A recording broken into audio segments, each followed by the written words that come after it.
Picture this. The air in the royal palace is thick with the scent of roasted lamb and expensive perfume, but underneath it, there is the metallic tang of fear. You are a young chambermaid, and you have been warned never to meet his gaze. But tonight, the king's eyes find yours. They are not the eyes of a ruler, but of a collector, a glutton, a man whose appetites have swallowed a kingdom. This is the world of King Farouk. He was never meant to be a monster.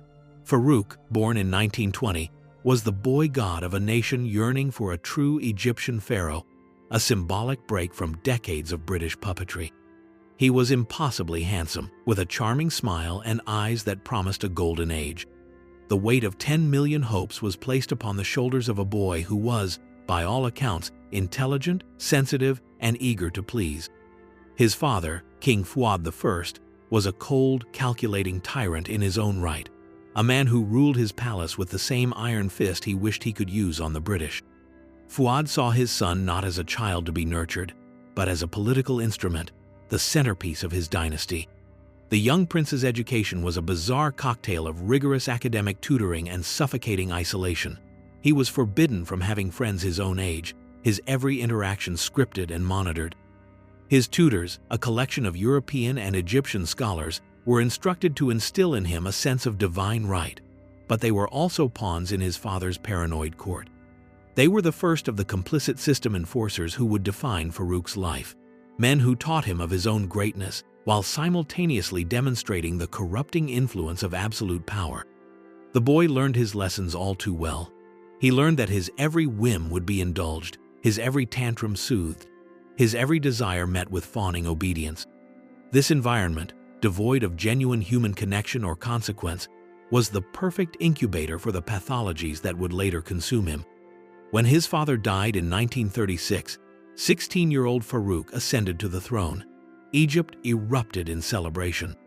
Here was their king, young, vibrant, and, they believed, pure. They saw a savior. They could not see the hollow dread already settling in the boy's stomach, the gnawing emptiness that he would spend the rest of his life trying to fill with food, with women, with stolen trinkets, and with the systematic cruelty of a man who had been taught that the world was his personal treasure chest. The seeds of the dysfunctional tyrant had been sown in the lonely, gilded cage of his youth, watered by the sycophancy of a court that dared not say no. The tragedy of Farouk is not that he was born evil, but that he was never given a chance to be good. The kingdom he inherited was not just a nation, but a mirror, and in it he saw only his own distorted reflection, a grotesque caricature of a king whose perverted ingenuity would become the stuff of legend. The adoring crowds that cheered his coronation procession had no idea they were celebrating the beginning of the end, the dawn of an era where the fate of a nation would be decided by the insatiable and increasingly dark appetites of one man. The transition from boy king to absolute monarch was swift, and with it came the unchaining of his appetites. Initially, the Egyptian people were enamored with their young ruler. He was a master of public relations before the term was even invented. He would pray publicly in mosques, deliver rousing speeches in fluent Arabic, and drive his own red Bentley through the streets of Cairo, waving to his adoring subjects. He was, for a fleeting moment, the very picture of a modern, benevolent pharaoh. But behind the palace walls, a different reality was taking shape. The suffocating control of his father was replaced by the suffocating indulgence of his court. The Regency Council, tasked with guiding him until he reached the age of majority at 18, was quickly sidelined. Farouk, empowered by the Constitution and the fawning adoration of the masses, became the sole arbiter of his own reality, and that reality was becoming increasingly hedonistic. His obsession with food, a comfort from his lonely childhood, ballooned into legendary gluttony. He would consume gallons of soda water a day, his breakfast a lavish affair of a dozen eggs, and his dinners multi-course banquets that he would often eat alone, or in the company of the sycophants who formed his inner circle. His weight soared, the once slender prince bloating into a caricature of decadent royalty, his physical transformation a grim metaphor for the corruption of his reign. This was the first and most visible sign of the dysfunctional tyrant archetype solidifying. His personal flaws, once the understandable quirks of a lonely boy, were now metastasizing into matters of state. The palace, once a symbol of national pride, became his personal playground. He amassed one of the world's largest collections of everything: cars, stamps, coins, jewels, antique furniture, and most notoriously, pornography. His agents scoured the globe not for diplomatic treaties or trade deals, but for rare collectibles and erotic films, the state's resources diverted to satisfy the king's insatiable acquisitiveness. The complicit system enforcers were no longer just his tutors.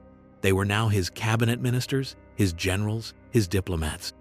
Men like his Italian valet, Antonio Pulli, became immensely powerful, their proximity to the king granting them influence that far outweighed their official standing.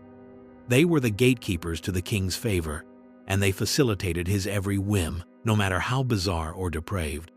They procured women for his nightly escapades, they helped him hide his stolen goods, and they insulated him from the growing discontent of his people. They were the architects of his gilded cage, ensuring that the king never had to confront the consequences of his actions. The system did not just enable him, it was molded by his dysfunction.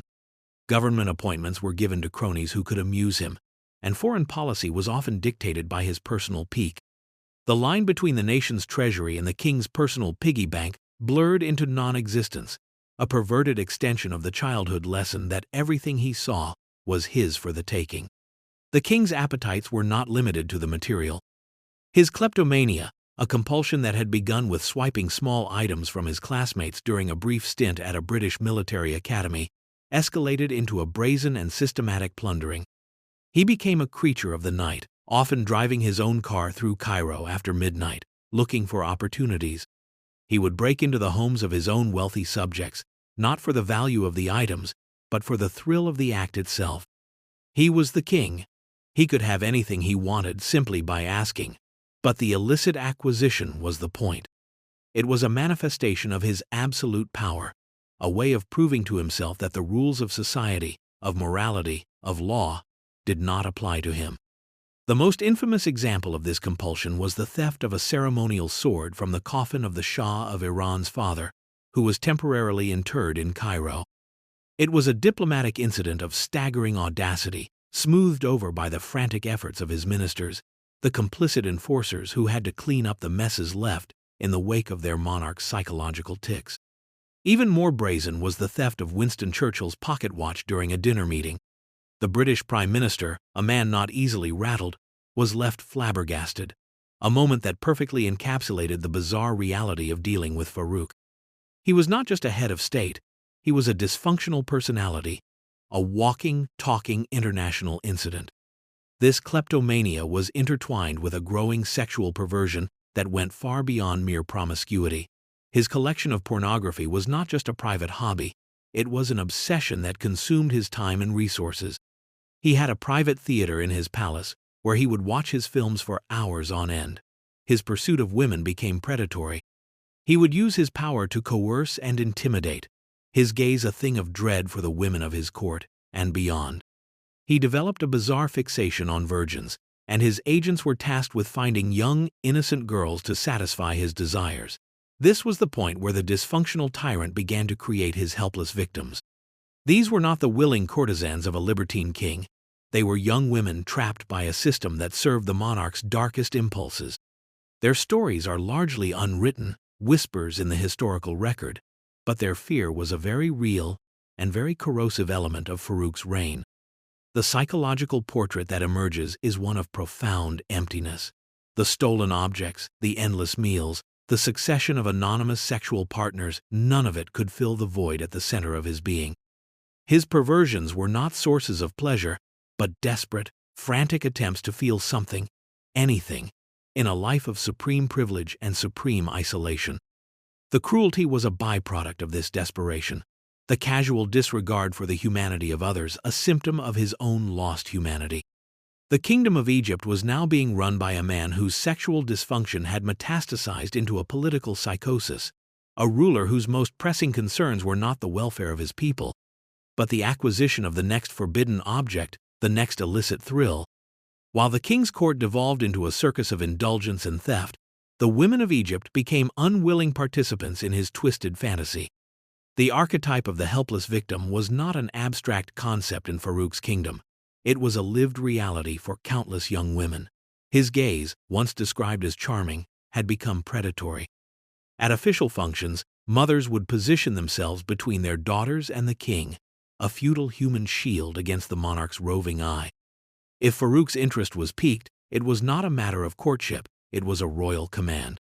One of the most well-known, though still shrouded in rumor and fear, was the story of a young girl, the daughter of a minor court official. Let us call her Layla. She was just 16, known for her innocent beauty and quiet demeanor. She caught the king's eye at a palace garden party. For Farouk, this was not a person, it was an object to be collected. His desire was not for her affection, but for her submission. The system of complicit enforcers immediately went to work. The girl's father was approached, not with a request, but with a statement of the king's interest. The implications were clear. To refuse was to invite ruin upon the family, financial, social, and perhaps even physical. The father, trapped, became an unwilling accomplice in his own daughter's defilement.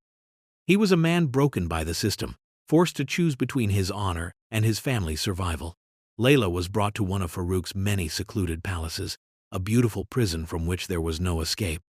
Her story is one of systematic dehumanization. She was a captive, surrounded by luxury but stripped of her agency. The king's visits were sporadic and terrifying. He was not a lover, he was a consumer. Her tears and her fear seemed only to fuel his sense of power. She was a living testament to his belief that he was above all consequence. Her struggle was to maintain a sense of self against this overwhelming force. She was one of many. The king's agents were constantly on the prowl, their network of informants identifying potential targets. The criteria were chillingly specific: young, beautiful, and most importantly, powerless. The daughters of aristocrats were sometimes targeted, but more often it was girls from less influential families, those who had no recourse, no one to appeal to. The fear of the king's predatory nature permeated the upper echelons of Egyptian society. It was a dark, open secret, a source of constant, low-level terror. The tragedy of these victims was almost always total. Their lives were irrevocably shattered. After the king grew bored, they were cast aside, often with a sum of money that was supposed to compensate for their stolen innocence. They were damaged goods, their reputations ruined, their futures bleak. Some were married off to compliant courtiers in arrangements of convenience. Others simply disappeared from the historical record, their stories swallowed by the shame and silence that the system demanded. This was the human cost of Farouk's perversions, the dark underbelly of the sensationalist stories about his gluttony and kleptomania. For every stolen watch, there was a stolen childhood. For every lavish banquet, there was a family living in fear. The empathetic lens reveals a landscape of profound suffering, all orchestrated to serve the hollow needs of a single, deeply broken man. The rot at the heart of the palace inevitably seeped into the foundations of the state. Farouk's personal failings were not contained within his private life. They had catastrophic public and political consequences. The government of Egypt, in the critical years leading up to and during the Second World War, was effectively paralyzed by the whims of its monarch. Ministers who dared to offer genuine counsel or challenge the king's excesses were swiftly dismissed, replaced by sycophants whose only qualification was their willingness to indulge him. This created a government of cronies, a kleptocracy where national policy was indistinguishable from the king's personal enrichment schemes. His pro-Axis sympathies during the war were a source of immense tension with the British, whose military presence in Egypt was a constant thorn in his side. His stance was not born of political ideology, but of a petulant, adolescent defiance against the British ambassador, Sir Miles Lampson, a man who represented the kind of authority figure Farouk had always despised. Their relationship was a petty feud that had global implications. The infamous Abdin Palace incident of 1942 was the culmination of this. British tanks surrounded the palace, and Lampson delivered an ultimatum: appoint a pro-Allied government or abdicate. Farouk, humiliated and seething, was forced to comply. The incident shattered his public image as the defiant Egyptian nationalist and exposed him as a puppet, not just of his own desires, but of foreign powers. This public humiliation accelerated his descent into paranoia and hedonism. He retreated further into his palaces, his connection to his people, once his greatest asset, severed completely. The national budget was treated as his personal expense account. While many Egyptians lived in crushing poverty, the king was spending fortunes on his collections and his parties. Stories of his excesses, once the stuff of rumor, became common knowledge, fueling a growing sense of outrage.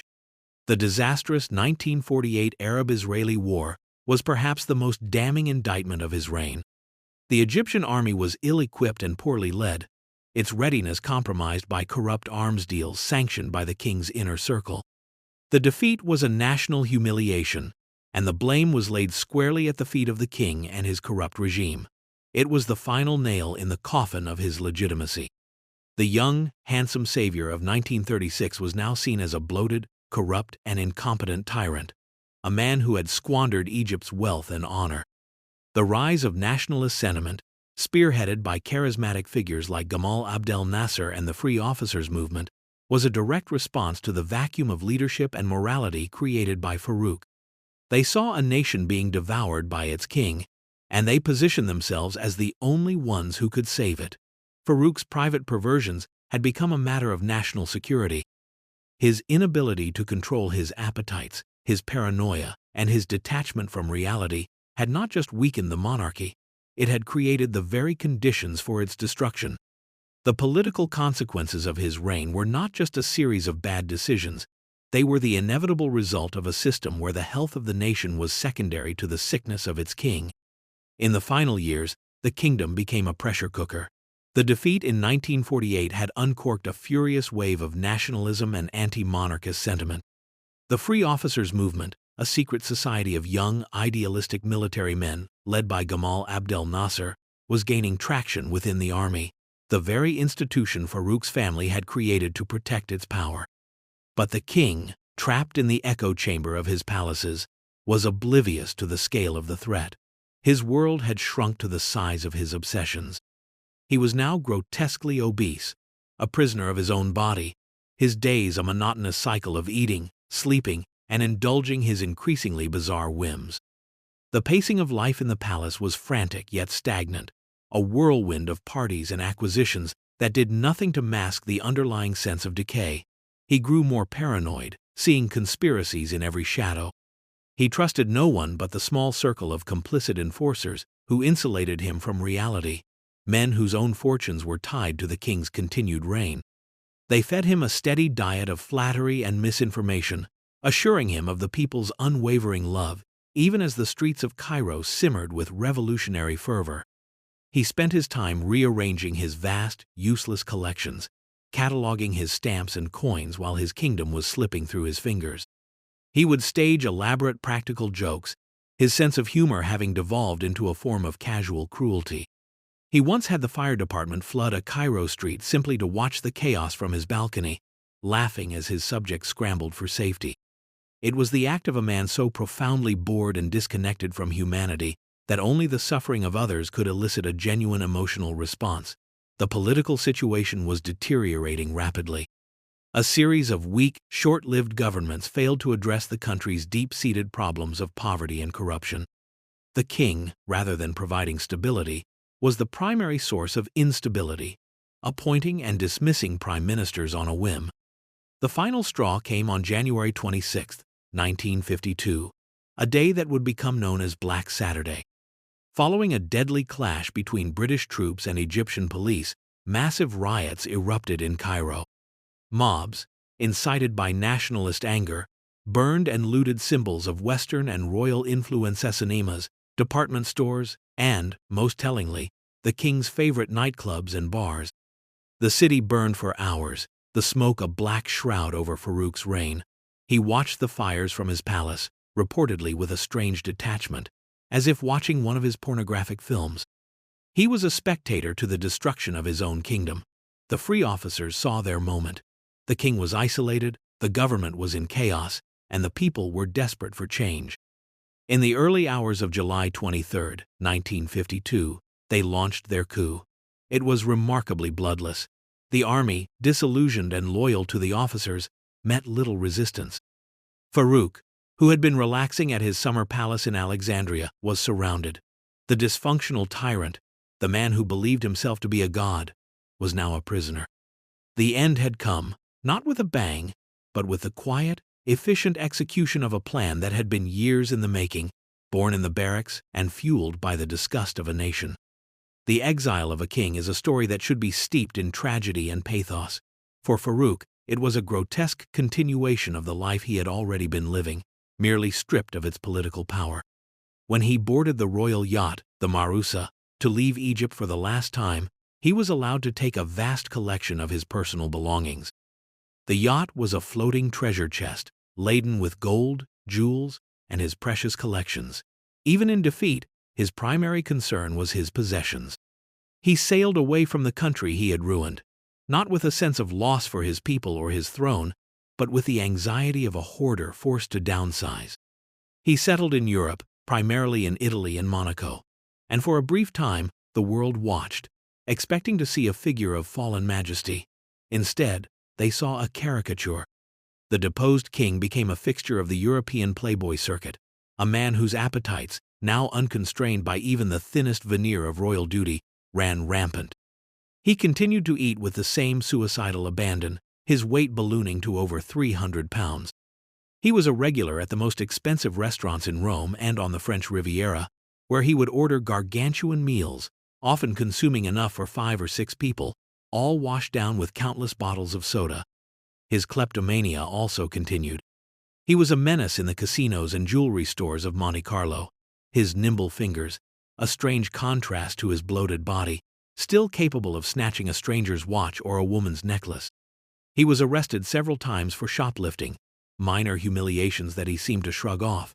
He was no longer a king, but he still behaved as if the world owed him everything. His pursuit of women became more pathetic, more desperate. He was no longer the handsome young monarch whose gaze could command submission. He was now a grotesque, aging figure, his money and his fading title his only attractions. He went through a string of girlfriends and a second wife, but found no lasting connection. He was as hollow and as lonely in a Roman villa as he had been in a Cairo palace. He sold off many of his treasures to fund his extravagant lifestyle. The collections he had spent a lifetime amassing now just fuel for the fire of his addictions. He even sold his priceless stamp collection, one of the finest in the world, a symbolic shedding of a past that he seemed desperate to both cling to and escape from. There was a profound sadness to it all, the spectacle of a man who had lost a kingdom but had learned nothing. He was a ghost haunting the playgrounds of the rich, a living cautionary tale that few took seriously.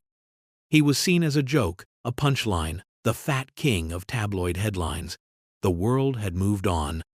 Egypt was now under the firm control of Nasser, a man who was forging a new, proud identity for the nation, an identity built on the rejection of everything Farouk represented.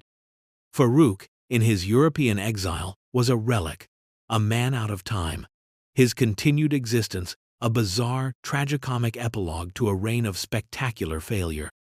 The end came as it had to, in an act of supreme self-destructive gluttony. On the evening of March 18, 1965, at the age of 45, Farouk sat down for dinner at the Ile-de-France restaurant in Rome. He was with a young woman, as he always was, but his real companion for the evening was the menu. He proceeded to order and consume a truly staggering meal: a dozen oysters, lobster thermidor, a double portion of steak, and a mountain of French fries. For dessert, he had a torte, a fruit salad, and multiple pastries. He washed it all down with his customary torrent of Coca-Cola. It was a final, defiant act of the appetite that had defined and destroyed him. Shortly after finishing the meal, he complained of feeling unwell.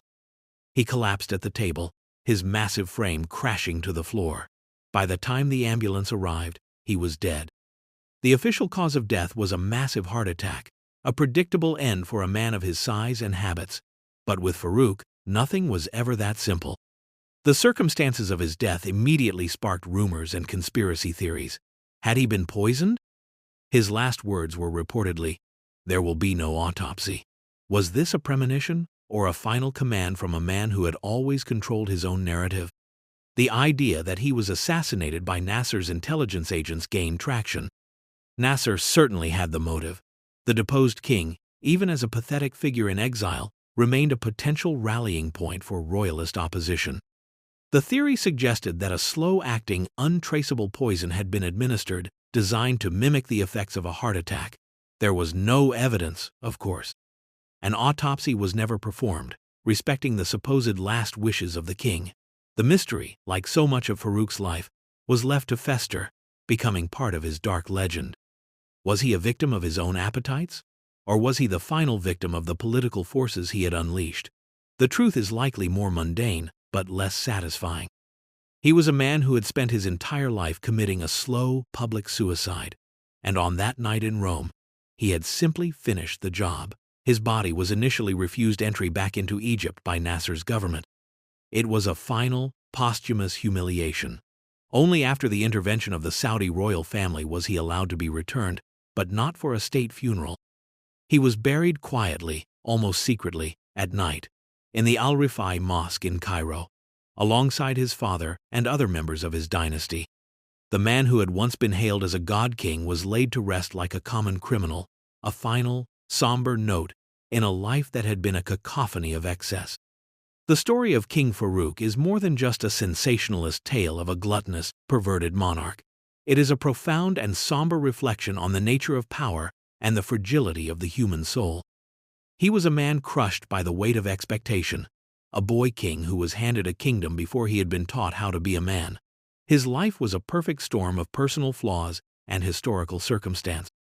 Can you imagine the psychological torture of being raised in a gilded cage, taught that you are the center of the universe, yet denied any genuine human connection? His pathologies, the gluttony, the kleptomania, the sexual predation, were not the actions of a happy hedonist.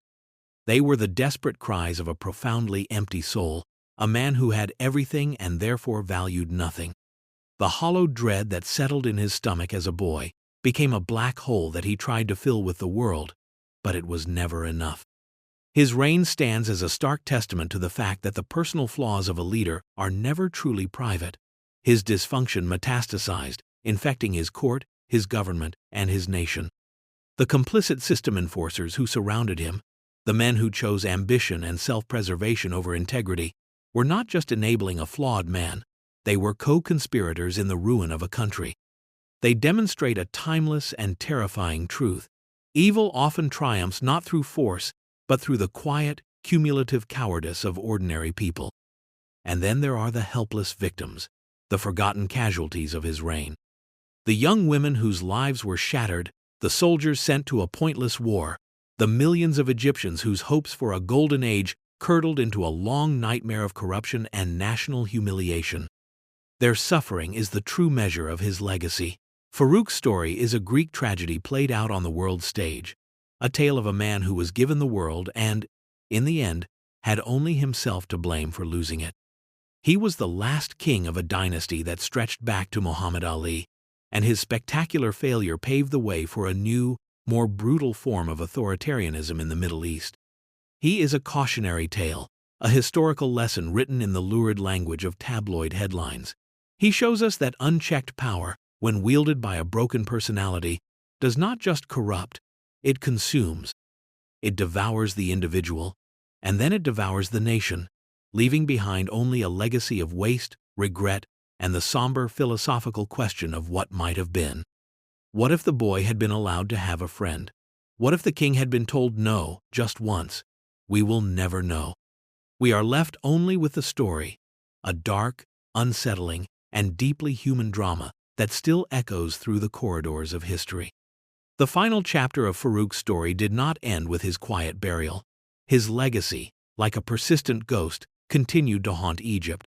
The revolution that overthrew him, born of a desire for dignity and an end to corruption, ironically paved the way for decades of military rule, a different kind of tyranny that in many ways was more systematic and far-reaching than the chaotic self-indulgence of the king.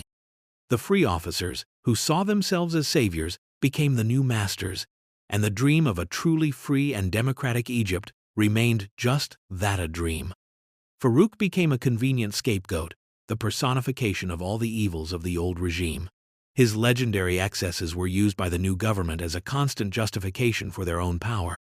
He was the monster they had slain, the dragon from whose shadow they had supposedly liberated the nation. But in a strange way, the memory of Farouk also fostered a bizarre, revisionist nostalgia. As the years passed and the realities of military rule set in, with its own forms of corruption and repression, some Egyptians began to look back on the Farouk era with a kind of fondness. They remembered not the kleptomania or the political failures, but the glamour, the style, the freewheeling, cosmopolitan Cairo of the 1940s. They remembered a time when Egypt, for all its flaws, felt like the center of the Arab world, a vibrant cultural hub. This nostalgia was, of course, selective, a fantasy that ignored the deep-seated poverty and injustice that had plagued the kingdom. But it spoke to a deeper human need to find a golden age, even a tarnished one. The physical remnants of his reign were scattered. His vast collections were auctioned off by the new government in a series of sales that drew collectors and gawkers from around the world. Palaces were turned into museums or government buildings. The royal yachts were repurposed. The material world he had built around himself was dismantled and sold to the highest bidder, a final, public stripping of his identity. Yet, the most enduring legacy of Farouk is not in the objects he collected or the palaces he built, but in the questions his life forces us to ask. How does a nation create a monster? It does so through a combination of unchecked power, a culture of sycophancy, and the failure of institutions to hold a leader accountable. It does so when the people, desperate for a savior, project their hopes onto a flawed human being, refusing to see the warning signs until it is too late. The story of Farouk is a universal one. Every society has its own version of the dysfunctional tyrant, the leader whose personal demons become public policy. His life is a mirror, and in it, we can see the reflection of our own vulnerabilities, our own capacity for self-deception, and our own complicity in the face of creeping corruption. The ultimate tragedy is the squandered potential. The intelligent, charming boy who ascended to the throne in 1936 could have been a great king. He could have guided Egypt through the treacherous waters of the mid-20th century, modernized its economy, and established a stable constitutional monarchy. He could have been the father of his nation. Instead, he became its gluttonous, overgrown child, a king who consumed his own kingdom, bite by decadent bite, until there was nothing left.